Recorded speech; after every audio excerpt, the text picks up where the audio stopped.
Good morning. പീക്കിന് അത്ര ഗുഡായിട്ട് തോന്നണില്ല അല്ലേ? റീസൺ ഉണ്ട്. അടുത്ത പരിപാടി ഫുഡ് അടിയാന്ന് അവൾക്കറിയാം. അവൾക്ക് ഏറ്റവും ഇഷ്ടമില്ലാത്ത പരിപാടി.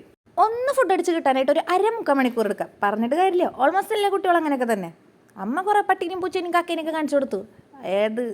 ഇപ്പോഴത്തെ ജനറേഷൻ കുട്ടികൾ ഇത്തിരി ബുദ്ധിയുള്ള ടൈപ്പ്. എന്നെ പറ്റിച്ച പോലെ ഒന്നും പറ്റിക്കാൻ പറ്റില്ല.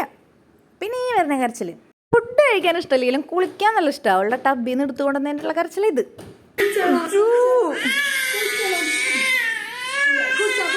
മതി മതി മതി. ആദ്യമൊക്കെ ഞങ്ങൾ വിചാരിച്ചത് ഇവളൊരു പാവം പിടിച്ച കുഞ്ഞാന്നാ. പക്ഷെ വലുതായി വന്നപ്പോഴും മനസ്സിലായി ഇവളൊരു വില്ലത്തിയാ. കുട്ടിക്കുള്ള ടാസ്കുകൾ ഇനിയും കഴിഞ്ഞിട്ടില്ല. അപ്പം അതിന് വേണ്ടിയിട്ട് അമ്മ ഒന്ന് സെറ്റ് ചെയ്തെടുക്കണം. ഇപ്പം കാണുന്നത് ഇനി കുട്ടിക്കുള്ള വൈറ്റമിൻ സിറപ്പൊക്കെ കൊടുക്കണം.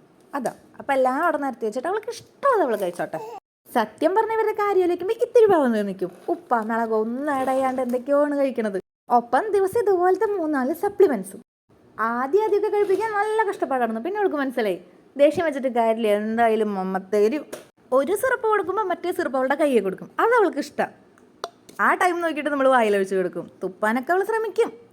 എല്ലാം കഴിഞ്ഞ് ലാസ്റ്റ് ഒരു അപ്രിസിയേഷൻ, അതിൽ കുട്ടി വീഴും. അതിഷ്ടം.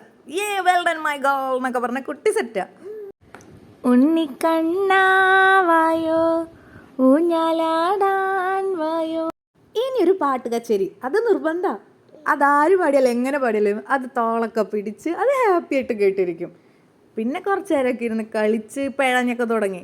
അപ്പോൾ ഫുൾ പിടിച്ച് പറച്ച് മറച്ചിട്ട് അവളെവിടേക്ക് ഓടണോ പിന്നാലെ ഓടണം. ആ ഒരു ടൈം അത്.